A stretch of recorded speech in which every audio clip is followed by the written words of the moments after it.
നമസ്കാരം, പ്രവാസി മലയാളിയിലേക്ക് സ്വാഗതം.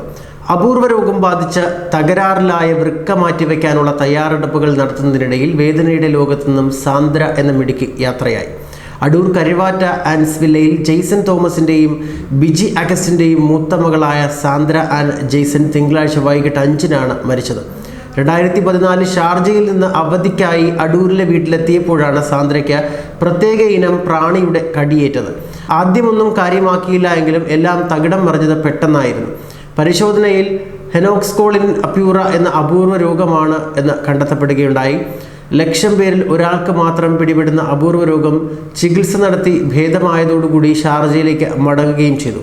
എന്നാൽ ദിവസങ്ങൾക്കകം രോഗം വീണ്ടും കൂടുകയും തലച്ചോറിനെ ബാധിക്കുകയും ചെയ്യുകയായിരുന്നു.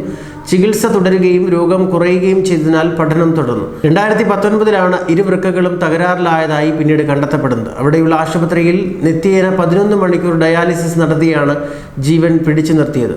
രോഗക്കിടക്കയിൽ ഷാർജയിലെ അധ്യാപകരുടെയും കൂട്ടുകാരികളുടെയും സഹായത്താൽ പഠിച്ച സാന്ദ്ര CBSE +2 പരീക്ഷയിൽ 76% മാർക്ക് നേടുകയും ചെയ്തു.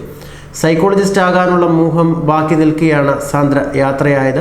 ഈ മാസം അവസാനത്തോടുകൂടി വൃക്ക മാറ്റിവെക്കാനുള്ള തയ്യാറെടുപ്പിലായിരുന്നു. വൃക്ക മാറ്റിവെക്കലിനായി 2 മാസം മുൻപാണ് കുടുംബം അടൂരിലെ വീട്ടിലെത്തിയത്. ഇതിനിടെ വൃക്കദാതാക്കളെ കണ്ടെത്തുകയും ചെയ്തു. എന്നാൽ വിധി കാത്തുവെച്ചത് മറ്റൊന്നായിരുന്നു. എല്ലാവരെയും വേദനയിലാഴ്ത്തി കഴിഞ്ഞ ദിവസം ഹൃദ്രോഗവും ബാധിച്ച് അവൾ മരണത്തിന് കീഴടങ്ങുകയായിരുന്നു. ന്യൂസ് ഡെസ്ക്, പ്രവാസി മലയാളി.